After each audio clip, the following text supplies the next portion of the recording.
In June 2017, something extraordinary happened at London's Hyde Park. 40,000 people were watching an artist at the peak of her career. Critics would call it flawless. Fans would applaud through tears. Social media would overflow with praise. But none of them knew the truth. The woman on stage that night wasn't just singing. She was also dying. An internal, silent death that no one could see. Her body was betraying her. Her dream was shattering, and 40,000 people, completely unaware, kept applauding. Paloma Faith was losing her pregnancy when she walked on stage that night, and she told no one for 2 years. This is the story of that night, but it's also much more than that. This is a story about what women pay, about invisible pain, and about what society expects from them. And it all began with hope. Paloma Faith's life looked perfect from the outside. A successful music career, millions of fans, critical acclaim, a woman known for her vintage style, practically an icon on stage. But since 2014, Paloma had been fighting another war, one that no one saw,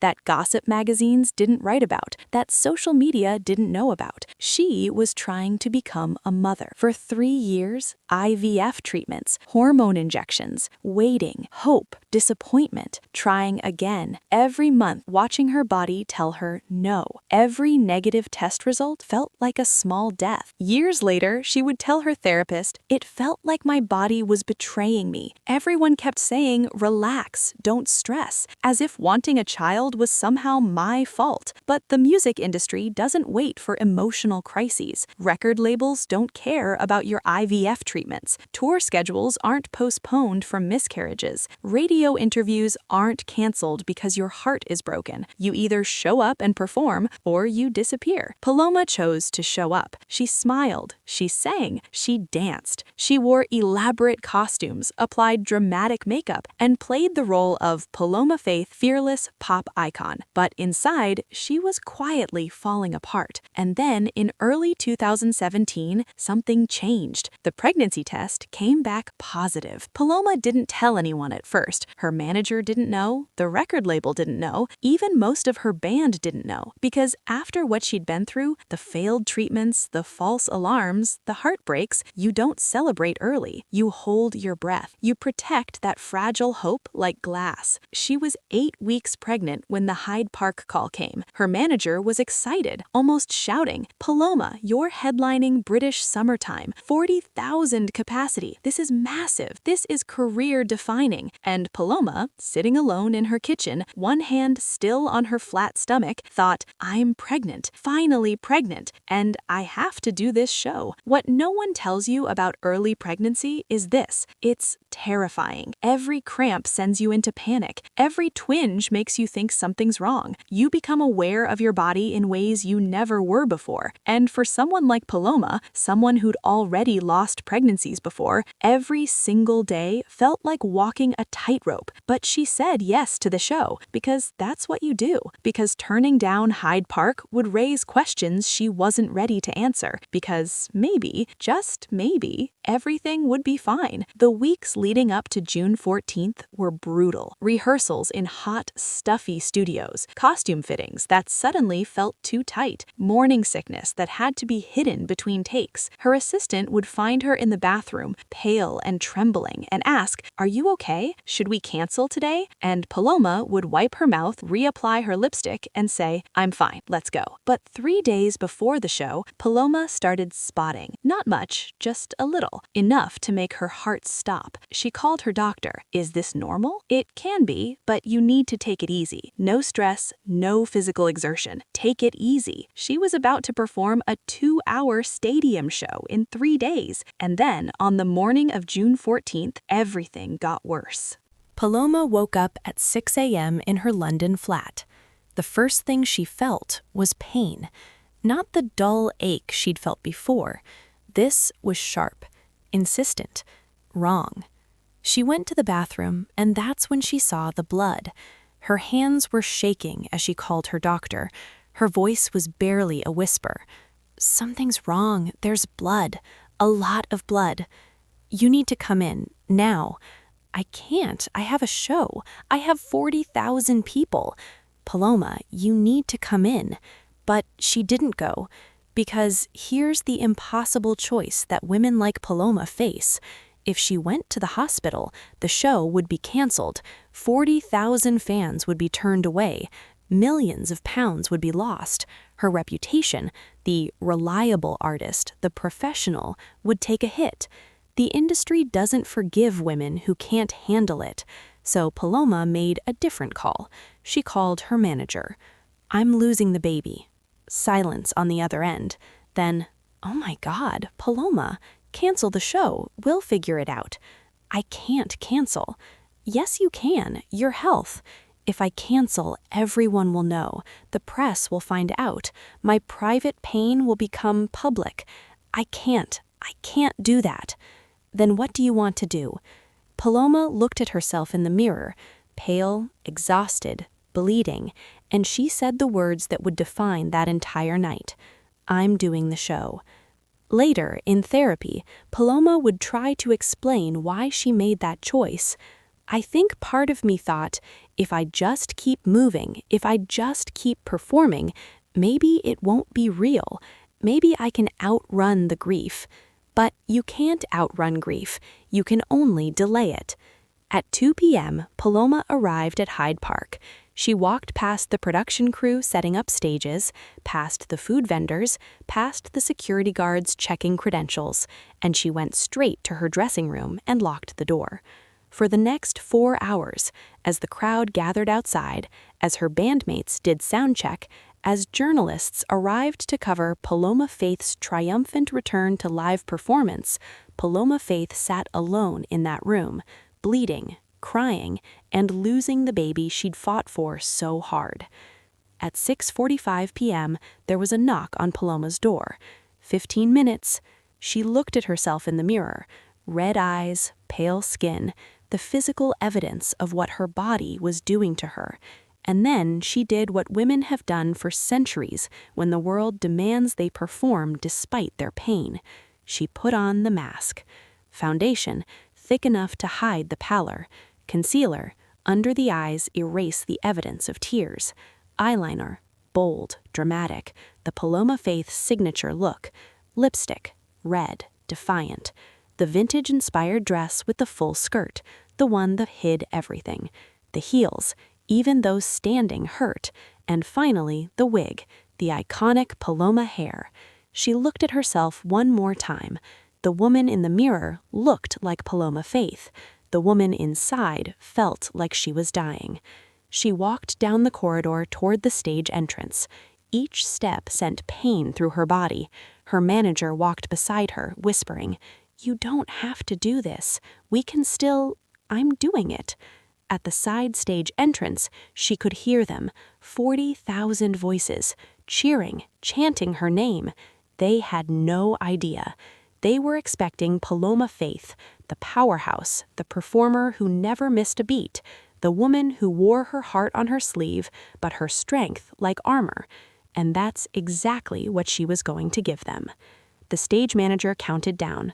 3, 2, 1. And Paloma Faith walked into the light. The crowd erupted. 40,000 people screaming, jumping, crying with joy. Paloma grabbed the microphone, and she smiled. She launched into her opening number, "Only Love Can Hurt Like This." Her voice was powerful, soaring over the crowd. She danced, she twirled, she owned that stage. But every movement hurt. Every breath was an effort. She could feel the blood. She could feel her body betraying her. But she kept singing. Between songs, she joked with the audience, made them laugh, told them how happy she was to be there. Inside, "I'm losing my baby. I'm losing my baby. I'm losing my baby." And then, about 45 minutes into the set, Paloma sang, "Picking Up the Pieces." The lyrics hit different that night. "Took a while for me to figure out what just happened. I'm sitting here alone. My heart is breaking. Picking up the pieces. With my hands are shaking." Some people in the crowd later said they thought she seemed emotional during that song. They thought it was just her passionate performance style. They had no idea she was singing her grief in real time. For 2 hours, Paloma Faith gave everything. Every note, every dance move, every smile. And the crowd gave it back. They sang, they danced, they cried for different reasons. It was, by all public accounts, a triumph. The final song was Warrior. I'm a warrior. I fight for the things I believe. I'm a warrior, and I ain't gonna stop till I succeed.